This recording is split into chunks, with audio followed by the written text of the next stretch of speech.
विभाग विलसे मांदार शृंगावरी नामे सज्जन जो नृपे वसविला श्री उर्वशीचे तिरी साकेताधिपती कपी भगवती हे देवजाचे श्री तेथे जागृत रामदास विलसे जो याजना उतरली.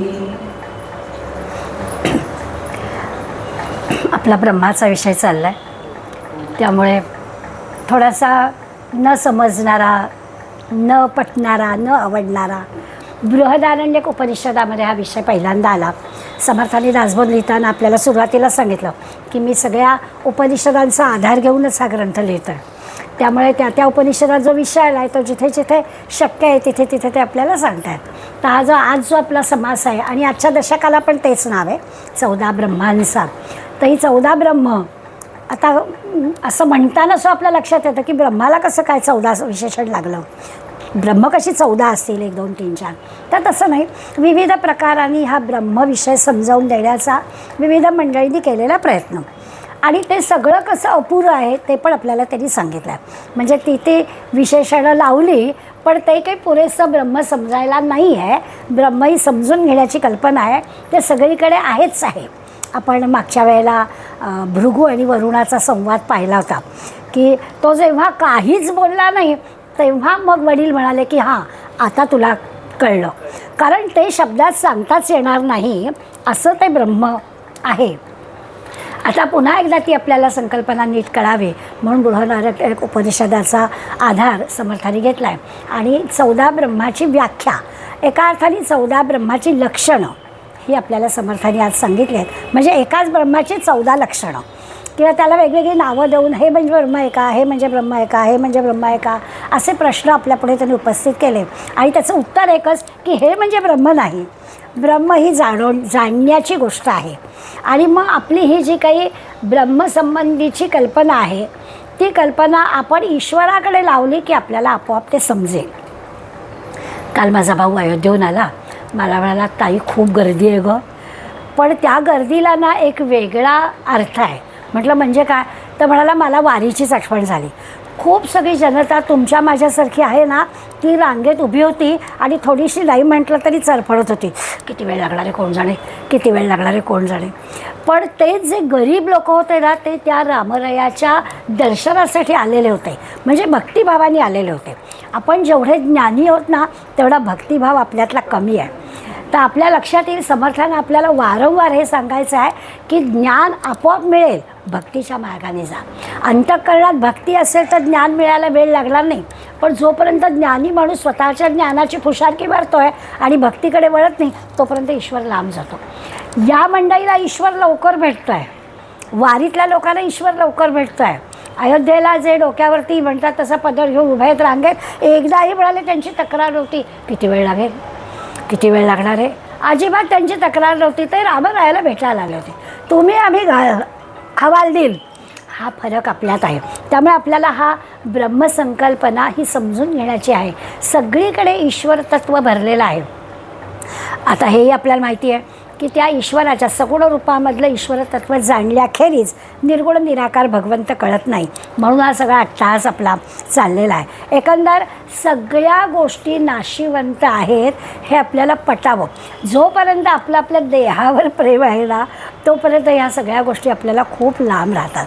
त्या देहाला आपण वेगळं करू शकलो तर ब्रह्मच आहे. आपण सगळेजण एकमेकांना एकमेकांच्या आकाराने, रूपाने, चेहऱ्याने, नावाने ओळखतो आहे आणि ते वेगळे पण आपल्याला माहिती आहे. त्यामुळे तुमच्या आमच्यामध्ये जे एक समान तत्त्व म्हणजे चैतन्य आहे ते आपल्याला कळतच नाही. आपल्याला समोर माणूस दिसलं की त्याचं बाह्यरूपच दिसतं. समर्थ आपल्या संघात केले त्याच्यातही तुझ्यातलं चैतन्य एकच आहे, त्यामुळे ते जे आहे ते ब्रह्म आहे. आपल्याला नाव, रूप, आकार, डिग्र्या, पैसा सगळं दिसतं आणि त्याच्यातच आपण गुंततो. तर ते सगळं जे ते नाशिवंत आहे.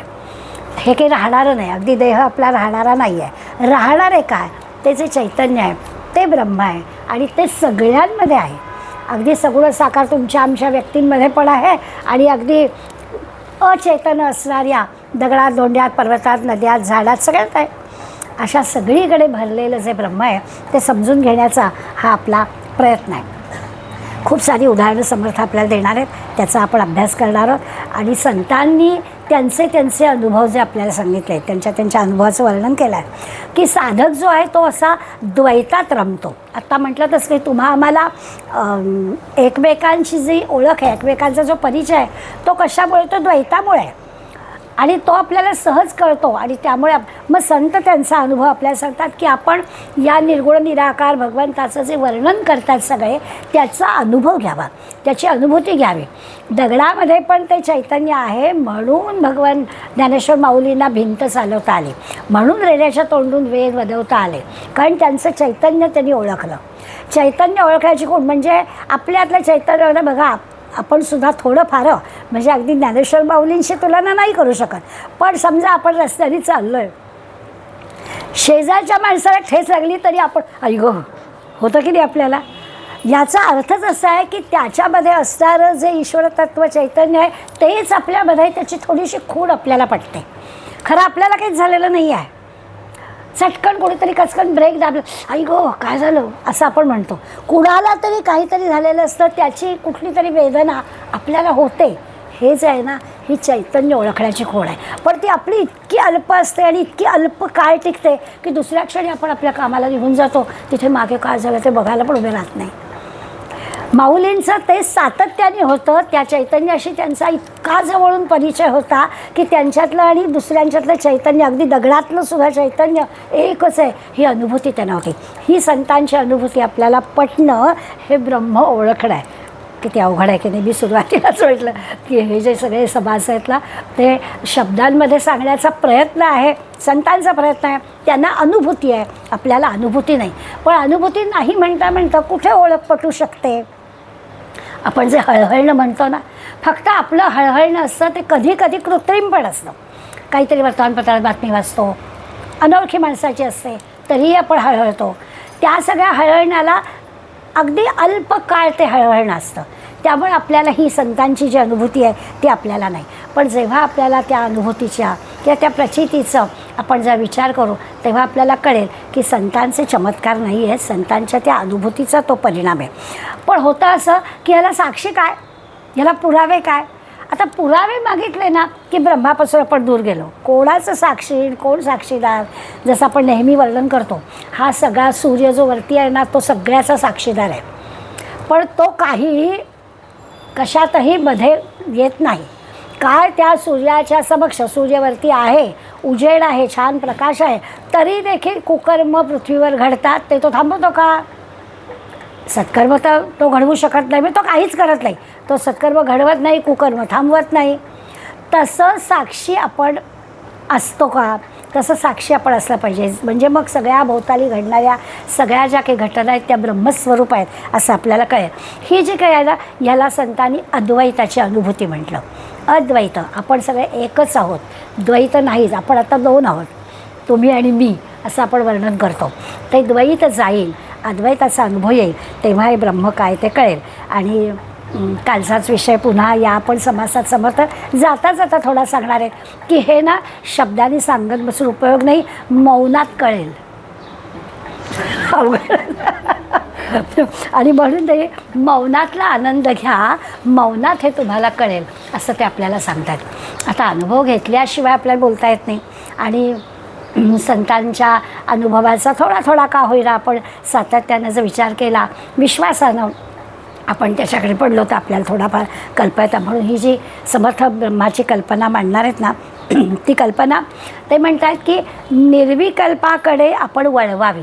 हळूहळू समजेल, अगदीच समजणार नाही असं नाही, असं त्यांचं आपल्याला म्हणणं आहे. आणि मला नेहमी वाटतं की तुम्ही आम्ही वयानं, अनुभवानं आता थोडेसे त्यांच्या समोर जो श्रोतृवर्ग होता ना समर्थांच्या समोर, त्याच्यापेक्षा आपण बनचुके आहोत की हो, मोठे झालो आहे. त्यामुळे खरं म्हणजे त्या मुलांना जर कळत होतं समर्थ काय सांगतायत ते, तर तुम्हा आम्हाला पण कळायला हरकत नाही. असा थोडासा विचार करायचा. आणि मग हा जो अनुभव ते देत आहेत आणि आपल्याला घ्यायला सांगत आहेत, ब्रह्माचं वर्णन करत आहेत. पुन्हा पुन्हा ब्रह्माचं वर्णन करणं म्हणजे द्वैतात जाणं आहे.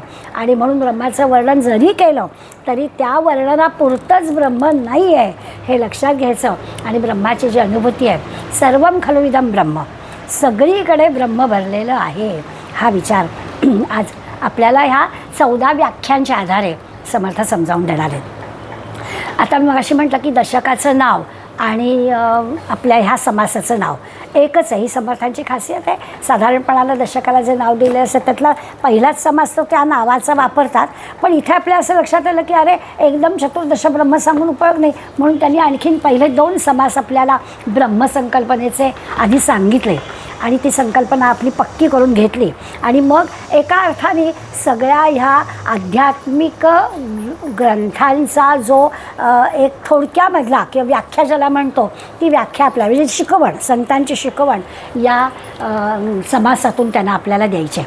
एक ब्रह्मशब्द आपल्याला कळला की आपल्याला फक्त ब्रह्म घोटाळा कळतो, त्यामुळे आपली गडबड होते. तर इथे मात्र सहसा एक ब्रह्म कळलं की आपल्याला आणखीन काही कळायचं राहणार नाही. आणखीन एक विषय जाता जाता त्यांनी सांगितलं, खरं हा ज्ञानेश्वरांपासून आलेला विषय आहे, 750 वर्षापूर्वी आलेला विषय, पण 350 वर्षापूर्वीसुद्धा मराठीमध्ये हे सगळं सांगावं का, असा एक विषय त्याही काळामध्ये समर्थांच्या काळात होता. समर्थ आणि नाथ हे एकाच काळातले आहेत, त्यामुळे नाथांना मराठीतून जे काही त्यांनी रचना केल्या त्यांच्याच मुलांनी त्यांना त्रास दिला. मुलगा म्हणाला नाही नाही हे सगळ्यांसाठी खुलं नाही करायचं, आणि तो काशीला जाऊन शिकून आला होता ना, त्यामुळे त्याही काळामध्ये अशा प्रकारचा विषय मराठीतून सांगावा हे फारसं लोकांना पटणारं नव्हतं.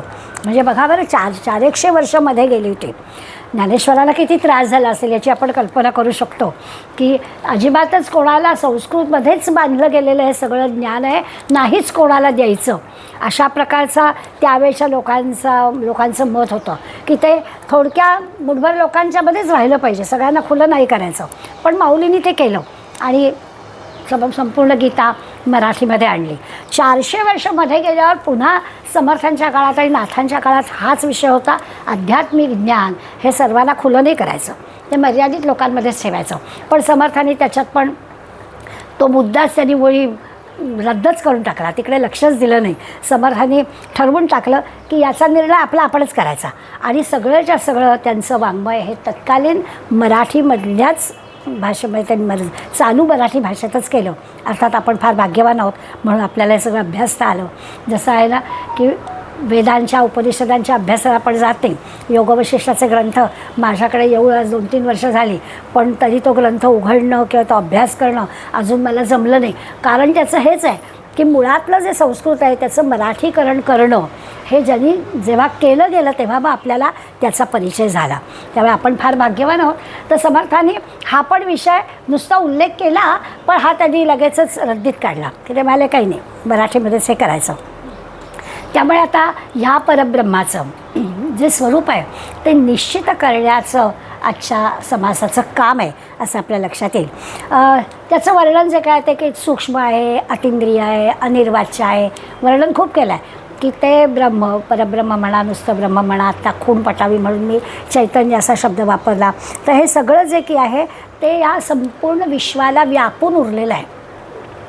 त्यामुळे त्याला निरनिराळी जरी नावं दिली असली तरी तो शब्द म्हणजे ब्रह्म अशी नाही व्याख्या करतायत. एक आपल्याला पटावं म्हणून निरनिराळे शब्द तिथे लावलेले आहेत समजण्या. आता हे समजायला समर्थ आपल्याला म्हणतात की एखादी ज्ञानदृष्टी आपल्याला लागते. म्हणजे चर्मचक्षुनी किंवा सामान्य ज्याला ज्ञान आपण म्हणतो अशा सामान्य ज्ञानाने हे सगळं कळेल असं नाही होणार. त्याच्यासाठी आपल्याला सखोल विचार करायला लागेल, आपल्याला ज्ञानदृष्टी लागेल.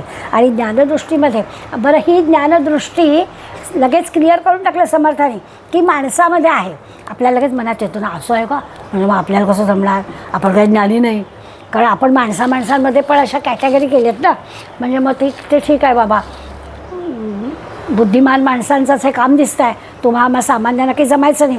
तर तसं नाही, समर्थाने क्लिअर केलं माणसाला जमणार आहे. म्हणजे 84 दशलक्ष योनीमधल्या अन्य जीवांना ते जमणार नाही, पण नरदेह ज्यांनी धारण केलेलं आहे त्याला हे जमणार आहे. त्याला ही ज्ञानदृष्टी त्यांनी ठरवली तर मिळणार आहे. त्यामुळे ज्ञानदृष्टीने ब्रह्म समजेल आणि माणसामध्ये ज्ञानदृष्टी आहे. आपण त्या चर्मचक्षूच्या ह्या दृश्य जगामध्ये अडकलो आहे. त्यामुळे आपल्या डोळ्यांचा जो डोळा आहे, ती जी ज्ञानदृष्टी आहे तिथपर्यंत आपण पोचलोच नाही. आपल्याला दृश्य जगामधल्या ज्या गोष्टी दिसत आहेत, बाहेरच्या ज्या गोष्टी दिसत आहेत त्याच्यात पण आपण एवढे रमलेलो आहोत की आपल्याला ती दृष्टी आत वळवायला वेळच नाही आहे. मग समर्थ आपल्याला सांगतात की माणसामध्येही ज्ञानदृष्टी आहे. खात्री नाही, फक्त माणसामध्येच ती ज्ञानदृष्टी आहे. एखाद्या मुंगीनी, डासानी, अगदी हत्तीनी, वाघानी, सिंहानी ठरवलं तर त्यांना नाही आहे. त्यांना आहार, शय्या, भय, मैथुनांच्या एवढ्याच गोष्टी आहेत सगळ्या जीवांना. तुम्हा आम्हाला आहेत. त्या सगळ्याला भगवंतानी काही एक विशेष गोष्ट दिलेली आहे, पण या चारांमध्ये भागेल एवढंच दिलेलं आहे.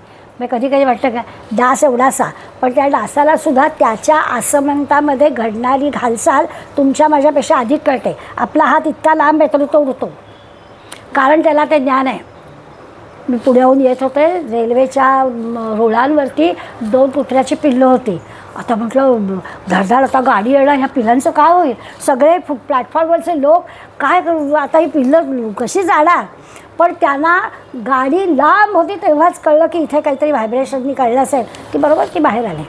त्यामुळे ही अशी सगळी या उर्वरित सृष्टीमध्ये जे जीव आहेत त्या सगळ्यांना भगवंतानी या चारामध्ये असणारं ज्ञान तुमच्या माझ्यापेक्षा म्हणजे माणसापेक्षा जास्त दिलेलं आहे.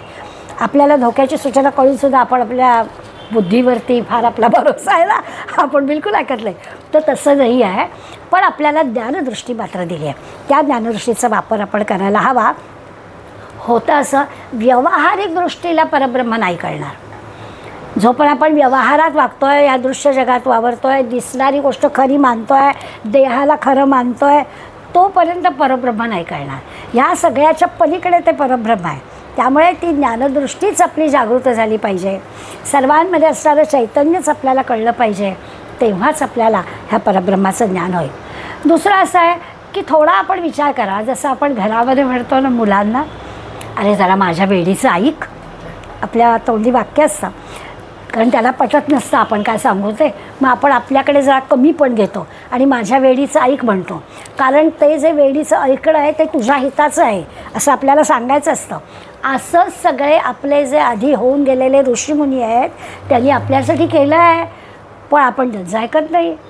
सगळी यादी दिली समर्थाने की अगदी शुक, वामदेव, नारद, व्यास, वशिष्ठ, भीष्म आणि अगदी श्रीराम, श्रीकृष्ण अवतारी पुरुष यांच्यापर्यंत या सगळे महाज्ञानी मंडळींनी हे जे परब्रह्म आहे या संबंधीचं वर्णन केलं आहे.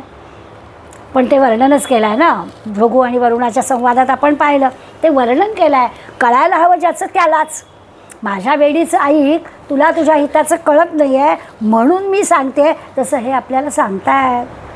पण आम्ही शहाणे, आम्ही नाही त्यांचं ऐकत आणि त्यामुळे त्यांच्या सांगण्यावर आपण विश्वास ठेवत नाही. आणि सगळीकडे सारख्या शंका. जेवढा माणूस ज्ञानी तेवढ्या त्याच्या शंका जास्त. इथला ज्ञानी म्हणजे मी डिग्र्यांच्या ज्ञानी म्हणते आहे. तुम्ही आम्ही आपल्याला असं वाटतं मला हे माहिती आहे, माझी झाली ज्ञानेश्वरी वाचून, माझा झाला पदाचा अभ्यास करून, सखोल अभ्यास झाला, माझा सगळं मला येतं आहे. असंच हे ज्ञानी स्वतःला समजणारा आहे. तो जेवढा ज्ञानी तेवढा त्यात शंकेखोर असतो, सारख्या शंका काढतो, सारखा मनात संशय असतो. म्हणून समर्थ सांगतात की हे इथे काही उपयोग नाही, इथे ज्ञानदृष्टी पाहिजे तर आपल्याला कळेल.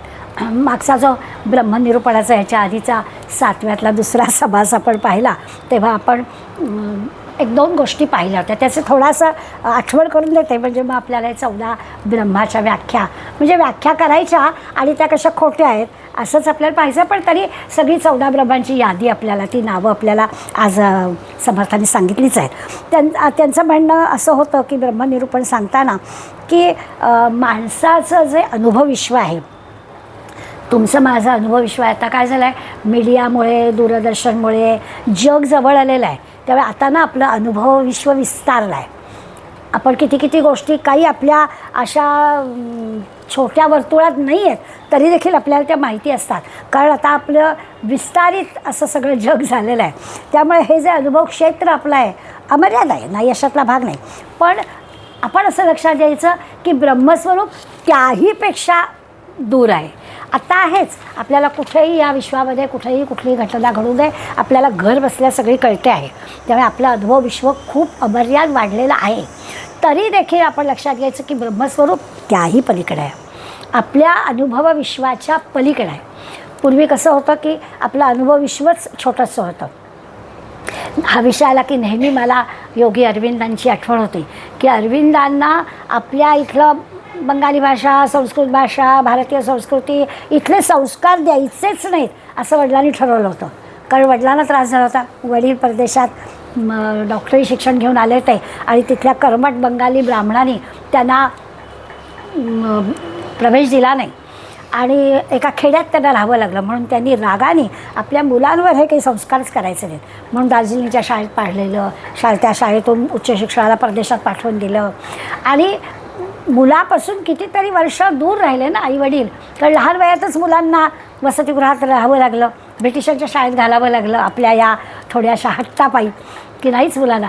आणि अखेर त्याची कशी झाली तर एवढे मोठे IAS अधिकारी होऊन जेव्हा ते परत यायची वेळ आली, बोटीतला प्रवास त्या काळामध्ये होता.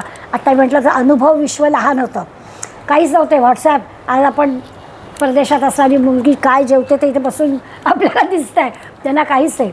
त्यामुळे 22-25 दिवस बोटीच्या प्रवासाला लागणार होते. अरविंद तिथून निघण्याचं फक्त पत्र होतं, अमुक दिवशी मी ह्या बोटीने परत येतो आहे. आणि ती बोट बुडली. बिचारे अरविंदाचे वडील आपला पुत्र शोकानं त्यांचा हे झालं, मृत्यू आला त्याला. आणि खरं असं झालं होतं की अरविंदांची ती बोट चुकली होती, ते बसलेही नव्हते त्या बोटीमध्ये. पण काय करणार, अनुभव विश्वच इतकं लहान होतं की आपल्याला या पुढल्या सगळ्या गोष्टी माहीतच नव्हत्या. आता अनुभव विश्व आपलं प्रचंड वाढलं आहे. सगळ्या जगामध्ये कुठे कुठे काय चाललं आहे ते घर बसल्या आपल्याला कळतं आहे. तरीही ब्रह्म त्याच्याही पलीकडे आहे. म्हणजे ब्रह्मासाठी आपल्याला किती आपली अनुभवाची कक्षा मोठी करायची हे कळावं एवढ्याच पुरतं हे उदाहरण आहे. इंद्रियांना जे जे जाणवता येतं किंवा इंद्रियांना जे जे दिसतं त्या सगळ्याच्या पलीकडेही ब्रह्मवस्तू आहे. परब्रह्म, ज्या परब्रह्माची ओळख आपल्याला करून देत आहेत समर्थ, ते परब्रह्म इंद्रियांच्या कक्षेत नाही. अगदी डोळ्याला किती दिसतं, कल्पनेला किती दिसतं, डोळ्यांचं राहू दे, कल्पनेने आपण, मनाने आपण कुठे कुठे जातो त्याच्याही पलीकडे. कारण एकादश इंद्रियांमध्ये मन पण आहे. त्यामुळे सगळ्या ज्ञानेंद्रिय, कर्मेंद्रिय, मन या सगळ्याच्या पलीकडे हे ब्रह्म आहे. त्या ब्रह्म समजण्यासाठी एकच गोष्ट आहे की केंद्रस्थानी जो मी आहे त्या मीला बाजूला करायला पाहिजे. तो मी जोपर्यंत आहे तोपर्यंत आपल्याला कळत नाही.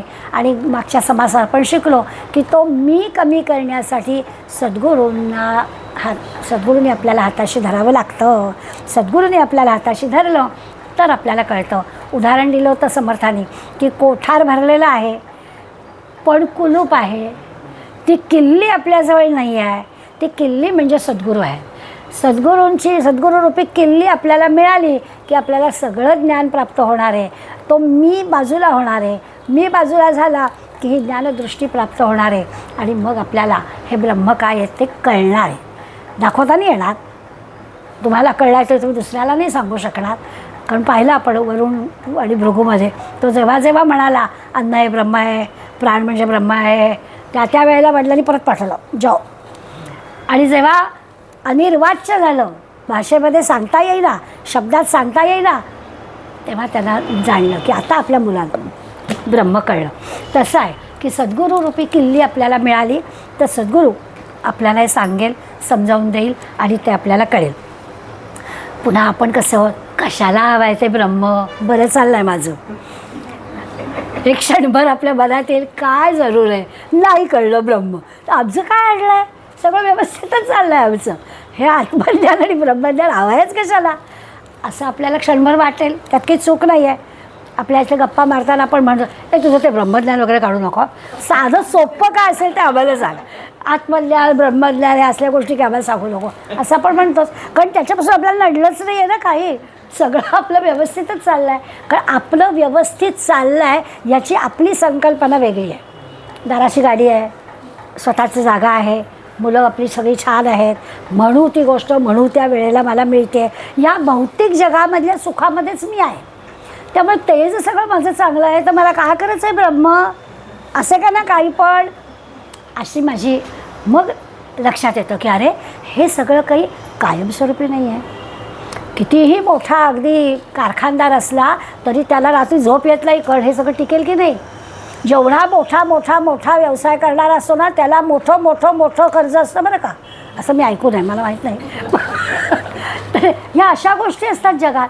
त्यामुळे जर का कायमस्वरूपी सुख हवं आहे, का ब्रह्मज्ञान हवं, का आपल्याला आत्मज्ञान हवं? तर आपल्याला कायमस्वरूपी सुखाची ओढ आहे, आपल्याला कायमस्वरूपी आनंदाची ओढ आहे, आपल्याला आनंद हवा आहे, आपल्याला सुख हवं आहे. आणि आपल्याला आता 7व्या दशकापर्यंत अभ्यास करता करता कळलं आहे की भौतिक जगातल्या, दृश्य जगातल्या या सगळ्या गोष्टींमध्ये कायमस्वरूपी सुख नाही आहे.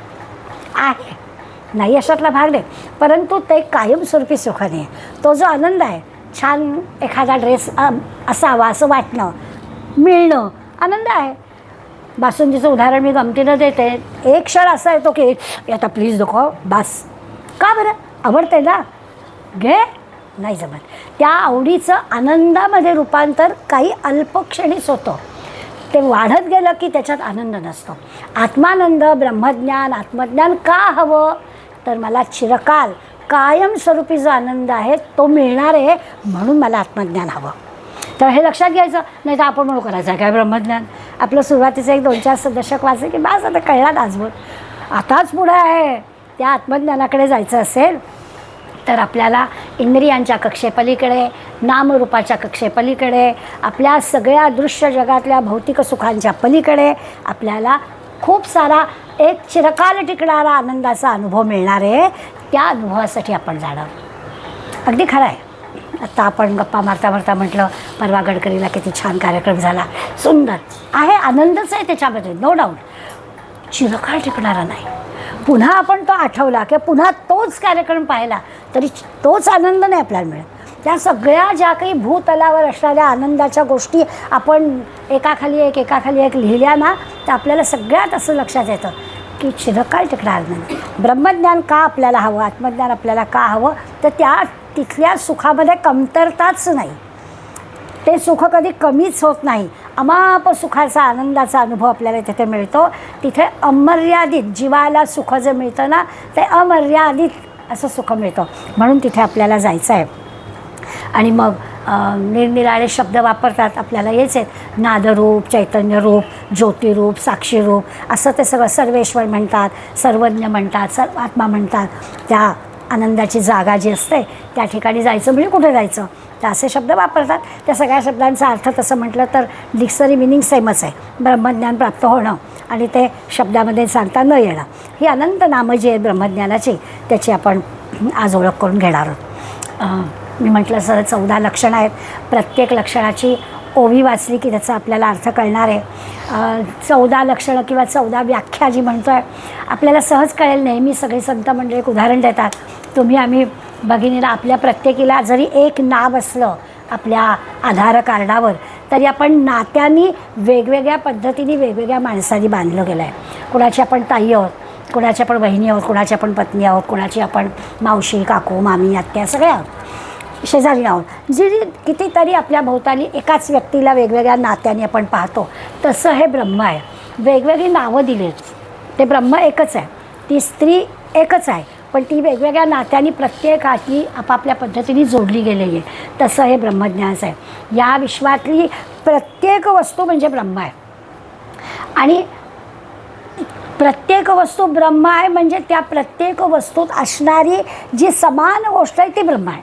जसं मगाशी मी म्हटलं की तुम्ही आम्ही आकाराने, चेहऱ्यानी, रंगानी, दिसण्यानी, गुणांनी सगळ्यांनी वेगवेगळे आहोत, नावानी सगळे वेगवेगळे आहोत, पण तरीही आपण सगळेजणं जिवंत आहोत. आपल्या सगळ्यांमध्ये एक चैतन्य नावाची गोष्ट आहे, ती आपली समानता आहे आणि ती म्हणजे ब्रह्म, अशी व्याख्या केली आहे. आणि म्हणून आपण लक्षात घ्यायचं की जरी ही व्याख्या किंवा ही लक्षणं आपल्याला सांगितली असली तरी ती म्हटलं तर ती आंधळ्याची हत्तीची गोष्ट असते ना. हत्ती कसा, कोणी म्हणतो सुपासारखा, फक्त कानालाच हात लावला त्यामुळे तो तसा दिसला. असं वेगवेगळ्या सगळेच आंधळे बिचारे, त्यामुळे त्यांना जसं दिसलं तरी हत्तीचं वर्णन केलं. तसं आपलं आहे. ही जी वर्णनं आहेत ती तुमच्या आमच्या आंधळ्यांची आहेत, पण आपल्याला त्यातलं कुठलं पटेल ते आपण समजायचं आणि अंदाज घ्यायचा हा ब्रह्म काय आहे याचा, असं लक्षात घेतलं. भगवंतांनी 11व्या अध्यायामध्ये अर्जुनाला विश्वरूप दर्शन दिलं. जणू काही तरी काय केलं, आपल्या ओंझळीतच विश्व पकडलं आणि अर्जुनाला म्हटलं बघ सगळं आहे याच्यात, सगळं ब्रह्म याच्यात भरलं आहे. इतकं सहज भगवंतांनी अर्जुनाला विश्वरूप दर्शन घडवलं. आणि इतकं सहज घडवल्याचा परिणाम आपल्याला माहिती आहे की त्यांनी लगेच अर्जुनाला सांगितलं बाबा तू मूळ स्वरूपात ये. नको मला हे काही मला बघवत नाही आहे. अर्जुनासारख्याला सुद्धा असं झालं. त्यामुळे हे ब्रह्म समजून घेणं, ते समजणं, ते कळणं, ते दिसणं हे किती अवघड आहे याची कल्पना नुसत्या अर्जुनावरून आपल्याला येऊ शकते. तसं आहे. तर आपली बुद्धी याचा अर्थ मर्यादित आहे. अर्जुनाची ही परिस्थिती तर तुमची आमची काय, त्यामुळे आपली बुद्धी स्वाभाविकच मर्यादित आहे. त्यामुळे आपण आपल्या भूमिकेतून विचार करायचा आणि आपल्याला त्या परब्रह्माची जी संकल्पना आहे, तिची जी काही वर्णनं केली आहेत, त्या वर्णनावरून आपण परब्रह्माचं समजून घेण्याचा, शोध घेण्याचा प्रयत्न करायचा. आता ह्या ज्या वर्णन करतायत, तर काही गोष्टी अशा असतात ना की आपल्याला लॉजिकली तर्कानं समजून घ्यायला लागतात. सगळ्या काही गोष्टी दाखवता येत नाही आणि आम्हाला व्यवहारामधले तर्क अगदी चांगले कळतात. त्यामुळे आपण ते काही कळू शकणार नाही अशातला काही भाग नाही. तर ते कळण्यासाठी आधी काय करायचं की या ब्रह्मसंकल्पनेवर आक्षेप काय घेतलेले ते आधी समजून घ्यायचे. मग ते आक्षेप बाजूला झाले, सत्य काय ते कळायला त्याच्यावर आधी लोकांनी आक्षेप काय घेतले ते समजून घेतले की खरं आहे ते काय ते कळेलच. असं म्हणून समर्थांनी 14 नावं सांगण्यापूर्वी आपल्याला काही आक्षेप सगळे, याचा अर्थ काय, त्या आक्षेपांचं खंडन करायला हवं. जे काही ब्रह्म म्हणजे हे नाही, ब्रह्म म्हणजे ते नाही असं सांगितलं. या संकल्पनेला आध्यात्मिक ग्रंथामध्ये पूर्वपक्ष आणि सिद्धांत असं वर्णन आहे. म्हणजे काय तर पूर्वपक्ष याचा अर्थ ब्रह्माच्या वेगवेगळ्या व्याख्या सांगितल्या. हे म्हणजे ब्रह्म, हे म्हणजे ब्रह्म, हे म्हणजे ब्रह्म, असं 14 ब्रह्म सांगितलं. आणि त्या पूर्वपक्षांचा जो सिद्धांत सांगितला, त्या सिद्धांतामध्ये सांगितलं की ब्रह्म म्हणजे शुद्ध ब्रह्म, दुसरं काही नाहीच. म्हणजे खंडन केलं. त्या 14 आधी सांगितलेल्या पूर्वपक्षातल्या सगळ्या गोष्टींचं खंडन करून टाकलं. म्हणजे आधीच्या समासामध्ये त्यांनी आपल्याला सांगितलं आहे की खाणीतून मातीचे ढिगारे उपसावे लागतात, तेव्हा कुठंतरी एवढंसं काहीतरी सोन्याचा कण मिळतो असं आहे. पण मातीचा ढिगारा उपसावा लागतो. तसं हे 14 ब्रह्म उपसायचे म्हणजे मग ब्रह्म कळेल. असं ते रत्न, सोनं, महत्त्वाचं मौल्यवान असणारं ब्रह्म आहे, पण त्याच्यासाठी ढिगारा उपसायला हवा. एवढं उपसलं आणि पुन्हा ते सद्गुरूच्या सल्ल्याने, सद्गुरूच्या सानिध्याने त्यांचं बोट धरून तर आपल्याला कुठंतरी पत्ता लागेल. पण पत्ता लागेल ती खात्री मात्र समर्थ आपल्याला देत आहेत. आणि अशी त्या पूर्वपक्षाची आणि त्या पूर्वपक्षाचं खंडन पण, म्हणजे आक्षेप आणि त्याचं खंडन हे दोन्ही करतात. पहिलं नाव दिलं आहे शब्दब्रह्म. आता खरं म्हणजे याच्याबद्दल की बोलायला नको, कारण एकीकडे अनिर्वाच्य ब्रह्म म्हणजे जे वाचेनं सांगता येत नाही, वाचेनं सांगायचं म्हणजेच शब्दात सांगायचं. आणि मग शब्दब्रह्म कसं असेल, शब्दाला ब्रह्म कसं म्हणायचं, म्हणजे शब्द हे ब्रह्माला विशेषण कसं लावायचं असं आपलं होईल. त्यामुळे शब्दब्रह्म, अनुभवे वीण भ्रम या नावं शब्दब्रह्म असं व्याख्या तरी केली. अनुभवे वीण, अनुभवे आपल्याला काही माहिती नाही आहे, त्यामुळे आपण गोंधळात पडलो आहे, भ्रमात पडलो आहे. अनुभवे वीण भ्रम, भ्रम केव्हा जाईल, खात्री पटेल तेव्हा भ्रम जाईल, तोपर्यंत आपण गोंधळातच असतो. अनुभव घेतल्याशिवाय आपण बोललो तर तो गोंधळच असतो, भ्रमच असतो. म्हणून ते सांगतात की जेव्हा अनुभव नसतो तेव्हा ही व्याख्या असते शब्दब्रह्म. तोपर्यंत शब्दांना ब्रह्म म्हणायला हरकत नाही, कारण आपल्याला शब्दांशिवाय काही कळत नाही ना. त्यामुळे प्रायमरी स्टेजला हे सगळं आपल्याला शब्दात समजावून देण्याचा प्रयत्न संत मंडळी करतात. त्या तेवढ्यापुरती शब्दब्रह्म ही व्याख्या, पण शब्द म्हणजे ब्रह्म नाही असं लगेच त्यांनी आपल्याला सांगून टाकलं. 24वी ओवी आहे आपल्या ह्याच्यामध्ये. शब्दब्रह्म ते शाब्दिक, अनुभवे वीण मायिक. माया, अनुभव नसेल तर हे सगळं दृश्य जग म्हणजे मायाच आहे. त्यामुळे शब्दब्रह्म हे नुसतं शब्दांपुरतं मर्यादित आहे, त्याचा शाश्वताचा विवेक तिथे नाही, कायमस्वरूप तिथे नाही. त्या शब्दब्रह्म ही काही ब्रह्माची व्याख्या होऊ शकत नाही. म्हणजे ज्याला आपण शब्द पांडित्य म्हणतो ना, काही काही वेळा बघा खूप छान भाषण आला. जसं आपल्या सगळ्यांना अनुभवाचं एक उदाहरण आहे, शिवाजीराव भोसलेंचं व्याख्यान ऐकताना आपण किती खुश असायचो की काय शब्दांच्या कोट्या आणि शब्दफेक. आणि मग घरी आल्यावर आपण त्यांचं एखादं तरी वाक्य असं आठवायचं, माणूस आहे बाबा काय आठवत नाही, केवढी विशेषणं, केवढी लांबलचक त्यांचे शब्द, पण ते बरोबर सगळं त्यांना जमायचं. तर हे सगळं शब्दांच्या पांडित्यामध्ये, शब्दांच्या विद्वत्तेमध्ये आपण अडकतो, आपल्याला आवडतं ते, पण ते म्हणजे ब्रह्म नाही असं आपल्याला ते सांगतात. कारण ते अशाश्वतात येत नाही, कायमस्वरूपी आपल्याला पाहिजे ना. हे सगळं काय आज आहे उद्या नाही, त्याचा काहीच उपयोग नाही. ते त्याला आहे पण मला नाही, त्याचा काही उपयोग नाही. म्हणून ते सांगतात की म्हणजे ब्रह्म ही गोष्ट शब्दांनी सांगता येणार नाही. शब्दांनी सांगणारा किंवा ते ऐकणारा दोघेही त्या शब्दांच्या नुसत्या करामतीत अडकतात. त्याला प्रत्यक्ष ब्रह्माचा अनुभूती येत नाही. त्यावेळी शब्द ब्रह्म ही काही ब्रह्माची व्याख्या होऊ शकत नाही. आता सगळ्या उरलेल्या 13मध्ये इतकं स्पष्टीकरण देण्याची आवश्यकता भासणार नाही. पहिलं शब्द ब्रह्म म्हणून थोडं सविस्तर सांगितलं आपल्याला लगेच कळेल. पुढे म्हटलं आहे ओम एकाक्षर ब्रह्म, ज्याच्यातून शब्दांची निर्मिती झाली. हा पहिला ओम हा उच्चार. आणि या ओम म्हणजे ब्रह्म, त्याला मितिकाक्षर म्हणजे छोट्या स्वरूपातलं असं म्हणतात. 25व्या ओवीमध्ये त्याची व्याख्या तरी दिली आहे. तर त्याच्यात पण त्याचं हेच की त्या अक्षरामध्ये त्या ब्रह्माला बांधून ठेवून नाही चालणार. सद्वस्तू किंवा ब्रह्म ज्याला आपण म्हणतो आहे ते काही विनाशी नाही आहे, त्याचा नाश होणार नाही आहे, पण ते अविनाशी पण नाही, ते आहेच आहे. ते होतं, ते असणार आहे, अशा प्रकारच्या त्याच्या व्याख्या आपल्याला करता येत नाही. आणि त्यामुळे एका अक्षराने सुद्धा त्याचं वर्णन करता येणार नाही. त्या ओम म्हणजे ब्रह्म ही पण व्याख्या पुरेशी नाही असं आपल्याला त्यांनी सांगितलं. पुढे म्हटलं हे जे आकाश आहे ना, खम ब्रह्म, खम म्हणजे आकाश, आकाश म्हणजे ब्रह्म. अगदी वरुणाच्या भृगूच्या गोष्टीची आठवण होते की प्रत्येक वेळेला आपल्याला पटतं अरे खरंच आहे, आकाश सगळीकडे आहेच आहे, ब्रह्म पण सगळीकडे आहेच आहे, मग आकाशाला ब्रह्म म्हणायला काय हरकत आहे असं वाटेल. पण आकाश म्हणजे शून्य आहे, शून्य म्हणजे काहीच नाही. आणि ही गोष्ट खरीच आहे, आकाश म्हणजे पोकळी आहे. आपण विमानाने प्रवास करताना पाहतो, आपण उंच उंच उंच जातो, आकाश आणखी उंच उंच उंच असतं. त्यामुळे आकाश म्हणजे काय, तर आकाश म्हणजे शून्य, काहीच नाही. मग ब्रह्म तसं नाही. त्यामुळे खम म्हणजे ब्रह्म असं पण आपल्याला म्हणता येत नाही. 26वी ओवी आहे, खम ब्रह्म ऐसे वचन तरी शून्याते नासी ज्ञान, शाश्वताचे अधिष्ठान तेथेही न दिसे. ते जर काहीच नाही आहे तर तसं नाही, ब्रह्म शाश्वत आहे ना, ब्रह्म कायमस्वरूपी आहे ना. मग खम म्हणजे ब्रह्म अशी पण व्याख्या करून चालणार नाही. सर्व ब्रह्म, सर्वम खलु इदं ब्रह्म अशी ब्रह्माची व्याख्या करतात.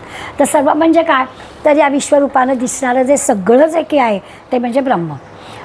पण जे जे दिसतं ते नाशिवंत असतं. मग ते कसं ब्रह्माला म्हणून चालेल. त्यामुळे सर्व शब्द पण ब्रह्माला म्हणता येत नाही. सर्व म्हटलं की विश्वामध्ये दिसणाऱ्या सर्व गोष्टी, सर्व ते नाशिवंत, मग ब्रह्म नाशिवंत नाही. त्यामुळे सर्व ब्रह्म अशी पण व्याख्या ब्रह्माची करता येत नाही. पुढे म्हटलं की चैतन्य ब्रह्म. मग आता आपलं हे बरोबर असेल ना की आपल्याला चैतन्य कळतं, त्यामुळे चैतन्य ब्रह्म. मग लगेच त्यांनी 32व्या ओवीमध्ये त्या चैतन्य ब्रह्म पण कसं कमी आहे ते आपल्याला दिलं आहे.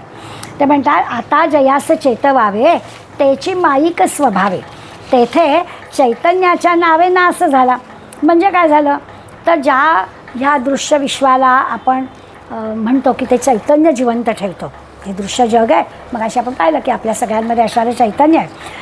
ते चैतन्य म्हणजे ते असं नाही की त्या विश्व नाश पावतं म्हणजे ते चैतन्य पण नाश पावतं, काहीच अर्थ उरत नाही असं नाही. म्हणून त्या चैतन्याबाबतीत आपल्याला असं म्हणावं लागतं की खोटेपणानं भासणाऱ्या विश्वाला चालना देण्यासाठी ते चैतन्य आहे. खरं हे दृश्य जग खोटंच आहे, आपल्याला ते खरं भासतं आहे कारण आपण डोळ्यांनी पाहतो आहे, पण ते दृश्य विश्व खरं वाटावं यासाठी चैतन्य आहे. तुमच्या आमच्यामध्ये असं चैतन्य आपल्याला दिसत नाही आहे. आपल्याला दिसतं आहे ते आपल्याला आकार, रूप, नाव, गुण, दृश्य हेच दिसतं आहे, पण ते आपल्याला खरं वाटण्यासाठी फक्त चैतन्य आहे. म्हणजे आणखीन सोपं करून सांगायचं झालं तर समजा डेड बॉडी, तर डेड बॉडीला केवळ चैतन्य नाही आहे पण बाकी सगळं आहेच की हो तिथे. म्हणजे ते दिसावं याच्यासाठी चैतन्याचा काय उपयोग आहे. मग ब्रह्माला चैतन्य म्हणून कसं पुरेल, त्याच्याही पेक्षा काहीतरी वेगळं. नुसतं चैतन्य, तुमच्या माझ्यातलं चैतन्य. आपल्याला गीतेचा आधार घ्यायचा झाला तर लक्षात येईल की गीतेमध्ये भगवंत अर्जुनाच्या संवादात त्यांनी सांगितलं की ज्या देहामध्ये चैतन्य आहे, सगळ्यांचं चैतन्य एकच आहे, समानता आहे, बरोबर आहे, पण तरीसुद्धा त्या चैतन्याला त्या देहामध्ये असणाऱ्या सत्वरजतमाचा इफेक्ट असतो. म्हणून आपण म्हणतो ना, मी उदाहरण देते नेहमी की उन्हाळ्याचे दिवस आहे, बाहेरून आलो आहे, बाहेरचं पाणी प्यायचं नाही, घरातली जवळची बाटली संपली आहे, कधीही घरी जाऊन पाणी पिते आणि घरी आल्यावर पाणी प्यायला आत्माराम अगदी शांत झाला. आत्माराम कसा शांत झाला, त्या आत्मारामाला काहीच नको आहे, त्याला तहान लागत नाही, त्याला भूक लागत नाही, तुझा देह शांत झाला. पण म्हणतो काय, तर त्या देहामध्ये असणारा जो आत्मा आहे त्या आत्म्याला या देहाचे सत्वरजतम लागतात. त्यामुळे ती पण चैतन्याची व्याख्या ब्रह्माला पुरेशी नाही. ज्या देहामध्ये ते आत्मतत्व आहे, ज्या देहामध्ये ते चैतन्य आहे, ते चैतन्य त्या देहाला देह बांधून ठेवतो त्या चैतन्याला. म्हणून ती पण व्याख्या पुरेशी नाही असं आपल्याला ते सांगतात. पुढलं चैतन्य ब्रह्मानंतर वर्णन करतात. किती झाली आपली? बरोबर सत्ता ब्रह्म. आता सत्ता म्हटलं की वरिष्ठ कनिष्ठ आले. ब्रह्मामध्ये ते नाही, हा मोठा तो लहान, सगळ्या जिथे चैतन अचेतन सगळ्यांमध्ये ते ब्रह्म आहे, तर वरिष्ठ आणि कनिष्ठ कसे येणार? त्यामुळे तेही समर्थ म्हणतात सत्ता ब्रह्म. सत्ता आली म्हणजे वरिष्ठ पण आलं ना, कोणीतरी मोठा आला ना, तर तसं इथे नाहीच. त्यामुळे सत्ता ब्रह्म हेही ब्रह्माची व्याख्या करायला पुरेसं नाही. पुढे म्हणतात साक्षी ब्रह्म. मग अशी आपण सूर्याचं उदाहरण दिलं. काहीच आपण बदल करू शकत नाही, त्यामुळे साक्ष ब्रह्म पण त्याला म्हणता येत नाही. सगुण ब्रह्म. सगुणामध्ये असणाऱ्या ब्रह्म नाहीच म्हणता येत, कारण ते दिसतं आणि दिसतं ते नाशिवंत असतं, त्यामुळे त्यालाही आपल्याला म्हणता येत नाही. निर्गुण ब्रह्म. आता सगुण ब्रह्माला ते नाशिवंत आहे म्हणून आपण ब्रह्म म्हणत नाही. मग निर्गुण ब्रह्माच्या आपल्याला वाटतं की अरे हां म्हणजे असं ना, निर्गुण निराकार भगवंताबद्दलची कल्पना आपल्याला करता येत नाही, मग निर्गुण ब्रह्माला निर्गुण म्हणायला हरकत नाही असं क्षणभर आपल्याला वाटेल. लगेच समर्थांनी त्या 35व्या ओळीमध्ये त्याची व्याख्या आपल्याला देऊन टाकली. ते म्हणतात निर्गुण ऐसे जे नाव त्या नावाचं कैसा ठाव, गुणे विण गौरव येईल कैसे. सगळं समजून घ्यायला थोडं अवघड आहे. ज्या निर्गुणाचा गुणाचं वर्णनच करता येत नाही म्हणून निर्गुण म्हटलं ना. सगुणामध्ये त्याचं गुणवर्णन करता आलं आणि ते नाशिवंत आहे म्हणून त्याला आपण बाजूला केलं, ते म्हणजे ब्रह्म नाही. आणि मग निर्गुणाचं वर्णन करताना म्हणतात की त्या निर्गुणामध्ये ते जे गुण आहेत त्याचं वर्णन करता येत नाही. याचा अर्थ दृश्यसृष्टीचाच तो भाग आहे. निर्गुण निराकार भगवंत हा सुद्धा दृश्यसृष्टीचाच भाग आहे, दिसत नाही आपल्याला. आपण निर्गुण निराकाराचं वर्णन करताना म्हणतो की भगवंत दिसत नाही आहे, पण दिसत नसला तरी या दृश्य जगाचाच तो एक भाग आहे म्हणून त्यालाही ब्रह्म नाही म्हणताय. अशा पद्धतीने सगळ्याला त्यांनी बाजूला काढलं. जिथे गुण नाहीत ते ब्रह्म कसं पोचू शकेल? निर्गुण म्हटलं ना, गुण नाहीतच, मग ब्रह्म कसं तिथे पोचणार? म्हणून निर्गुण हा पण एक केवळ शब्द आहे, वस्तू दर्शवली जात नाही. त्या गुणच नाही तर वस्तू नाही, वस्तू म्हणजे ब्रह्म. गुणच नाही तर ब्रह्म नाही, वस्तू नाही तर ब्रह्माचं वर्णन काय करणार? म्हणून ज्ञानीपुरुष असं सांगतात की हे सगळं जे आहे ना ते मृगजळाचं काय दुरून असं वाटतं की हे म्हणजे असेल, हे म्हणजे असेल, प्रत्यक्षात मात्र तसं काहीही नसतं. त्यानंतर त्यांनी आपल्याला वर्णन करून सांगितलं वाच्य ब्रह्म.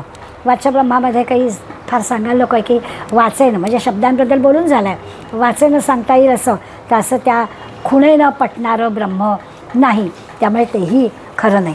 आपल्याला ना खूण लागते, ओळखण्यासाठी काहीतरी खूण लागते.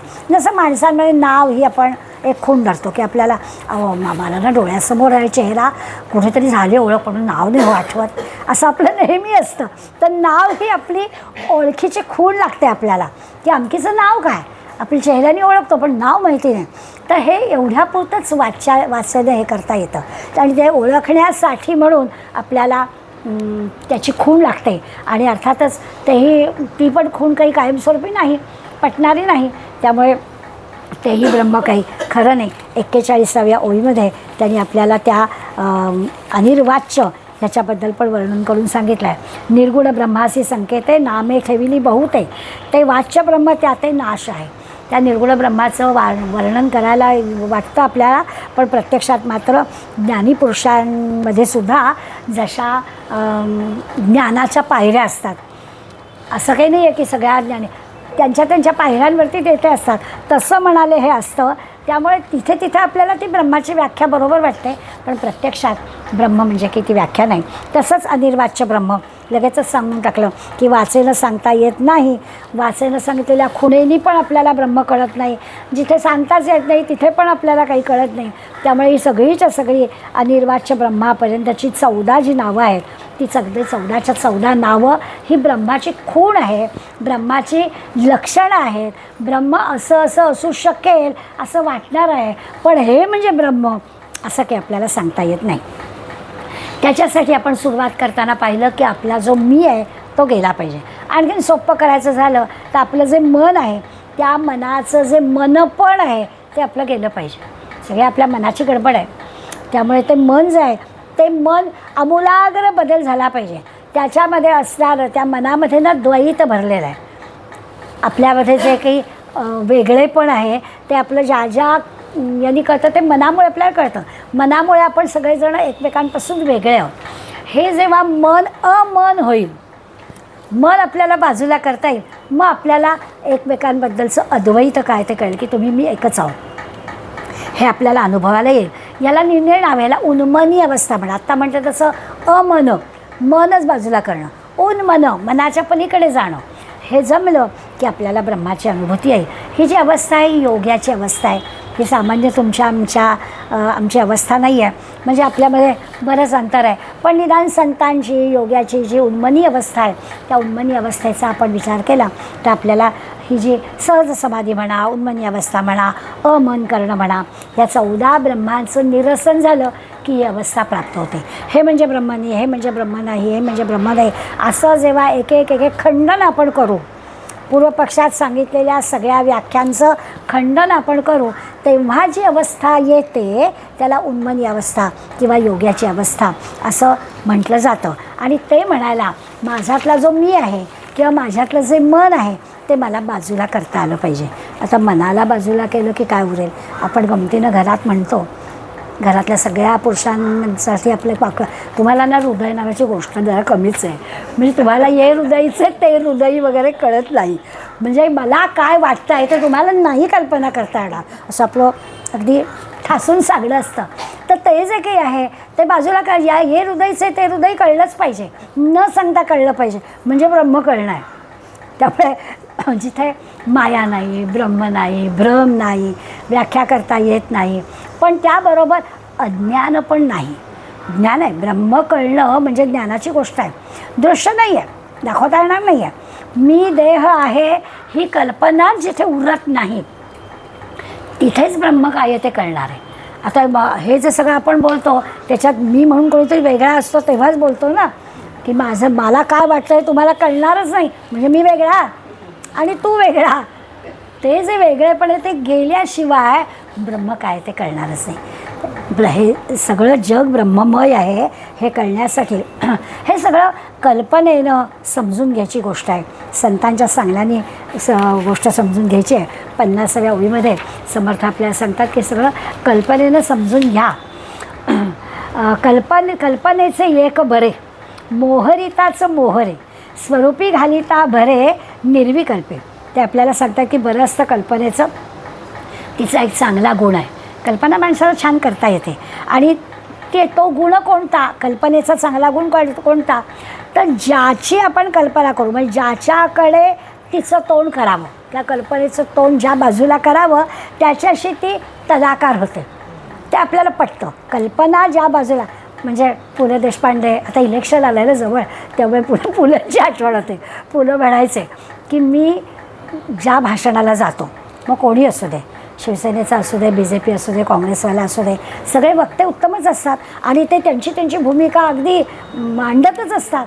त्यामुळे मी भाषणाला ज्या जातो त्याला मला वाटतं यस ही इज राईट, यांना मत द्यायचं. उद्या दुसऱ्या भाषणाला गेलो की दुसऱ्या. त्यामुळे जे कल्पना मी करतो, जे मी भाषण ऐकतो ते मला बरोबर वाटतं. माणसाचं असंच आहे, माणूस जी कल्पना करतो ती माणसाला बरोबर वाटते. समर्थ आपल्याला तेच सांगतात की कल्पनेची दिशा जी आहे ती योग्य वाटते. मग कल्पनाच आपण चांगली करूया. आणि माणसाचं मन आहे ना, ते मन इतकं चंचल आहे की चांगली कल्पनेमध्ये ते मन स्थिर राहत नाही. मी नेहमी आपण सगळ्या भगिनी वर्ग जास्त आहोत, आपल्याला पटकन कळतं की आपल्या मनामध्ये चांगली कल्पना येणं ही फार मोठी अवघड गोष्ट असते. खरंच अवघड असते. तुम्ही कल्पना करा की आपला मुलगा किंवा अगदी आपल्या जवळचा आपला नवरा बाहेरून यायला थोडासा सांगितल्यापेक्षा उशीर झाला की आपल्या मनात काय कल्पना येते? आपण पटवून घेणार नाही, आपण मनाला बजावतो. कोणीतरी भेटलं असेल, येतील, रिक्षा मिळाली नसेल, येतील, असं मनाला आपण सांगतो. पण मन इतकं वाईट आहे की मनात वाईटच, काय झालं बाई, कशासाठी?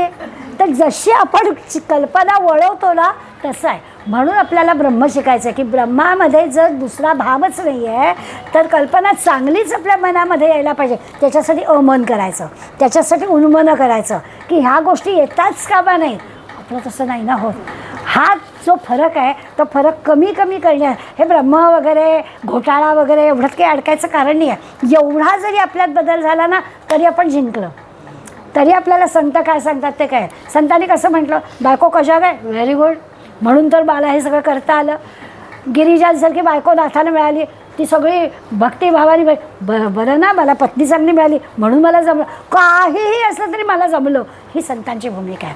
ती जेव्हा आपल्याला कळेल तेव्हा ब्रह्म घोटाळा नाही वाटणार.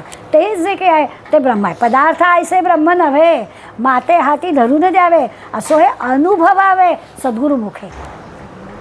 सद्गुरूंच्या मुखातून याचा अनुभव आपल्याला येईल असं दादांत समर्थ सांगतात. 53 ओव्यांचा हा समास आहे. पण सगळा हा आक्षेप आणि खंडन, व्याख्या करायची खोडायची, करायची खोडायची आणि ब्रह्माची संकल्पना समजून घ्यायची, अशा प्रकारचा विचार समर्थ आपल्याला सांगतात. आणि मग नंतर आपल्याला म्हणतात की मी एवढं सगळं सांगितलं पण तरीसुद्धा तुमचं समाधान झालं की नाही मला माहीत नाही. म्हणून मी आणखीन पुढल्या समासामध्ये एक विमल ब्रह्म सांगणार आहे. विमल, निर्मळ, मलरहित असं जे ब्रह्म आहे. आता ब्रह्माला कशाला मलिन व्हायचं आहे, त्याला कशाला निर्मल वेगळं व्हायला हवं आहे. पण तरीही जे विमल ब्रह्म आहे ते मी तुम्हाला पुढल्या समासात सांगतो असं आपल्याला त्यांनी एक दिलासा दिला. पण हे सगळं कळलं आहे की नाही अशी शंका त्यांनाच आली की सांगतो आहे खरं एवढं पण कळलं आहे की नाही कोण जाणे. तर पुढल्या समासात मी तुम्हाला विमल ब्रह्म सांगणार आहे. ते आपण शुक्रवारी ऐकूया. धन्यवाद. तव स्मरण संतत स्फुरणदाया माघडो, त्वदीय गुणकीर्तनध्वनि सुरम्य करणी पडो. स्वदेशहित रक्षणा विणदुजी कथा नावडो, तुझ्या समहिया मुची तनुहि देशकारी पडो. जय जय रघुवीर समर्थ.